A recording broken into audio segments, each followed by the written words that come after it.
संगीत डिपार्टमेंट में अभी हम लोग हैं और एक तबला वादक सर हमारे साथ हैं। सर सबसे पहले तो स्वागत है हमारे चैनल पर। नाम और थोड़ा मुझे परिचय बताएं आप। तो मेरा नाम कृष्णा साहू है जी। मैं धनपुरी से ही आता हूँ और सर के साथ में सर ने तो अलग सब कुछ बता दिया। जी। मैं इसी सर के साथ विभाग में तबला शिक्षक के रूप में कार्यरत हूँ।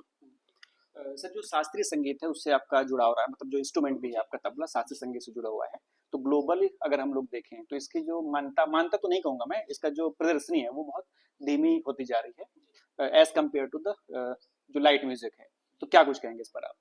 सर देखिए, चाहे जितना भी इस पर लाइट म्यूजिक में चाहे जितना भी लोग आगे बढ़ जाएं, बट बेस शास्त्रीय संगीत ही रहता है। हम उन्हीं बोलों को लेकर के लाइट म्यूजिक में इस्तेमाल करते हैं, चाहे उन्हीं स्वरों को लेकर हम चाहे एक आज के समय में सबसे ज़्यादा दौर जो हम देख रहे हैं चल पड़ा है सुन करके कंपोजिशन को रटने का।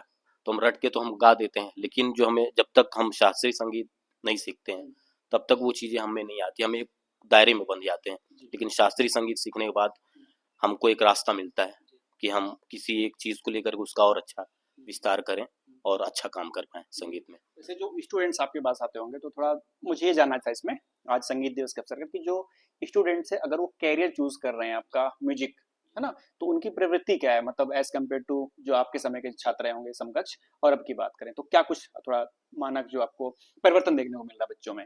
सर देखिए, अगर सीखने की बात करें तो सीखने के लिए तो कोई स्वार्थ नहीं होना चाहिए। पहली बात कि हम एक ना कोई सीमा हो कि हम इस समय के तक हम सीख सकते हैं, इस समय के बाद हम परिपक्व हो जाएंगे, ऐसी कोई बात नहीं है। आज का जो दौर आपने पूछा कि क्या इसमें है, तो आजकल हम देख रहे हैं बच्चों का करियर देखिए एक संगीत शिक्षक के रूप में हो सकता है यदि वो विश्वविद्यालयीन शिक्षा ग्रहण कर रहे हैं संगीत में। और दूसरा एक क्षेत्र है वो स्वयं का एक प्रोग्राम कर सकते हैं, परफॉर्मेंस कर सकते हैं। लेकिन मेरा मानना ये है कि सर हम सबसे पहले बहुत अच्छे तरीके से संगीत को सीखें, क्योंकि ये जहाँ पर एक तरफ अगर हम संगीत को सीख करके धन को अर्जित कर रहे हैं, वहीं दूसरी ओर हम थोड़ा सा अपने संगीत को भी वीक कर रहे हैं, क्योंकि हमारा ध्यान आज के समय में जो मैं देख पा रहा हूँ, बच्चों का ध्यान टोटल कॉमर्शियल रूप में है कि हम संगीत को सीख करके तुरंत पैसा कमाएं, आज सीखें कल हम पैसा कमाएं।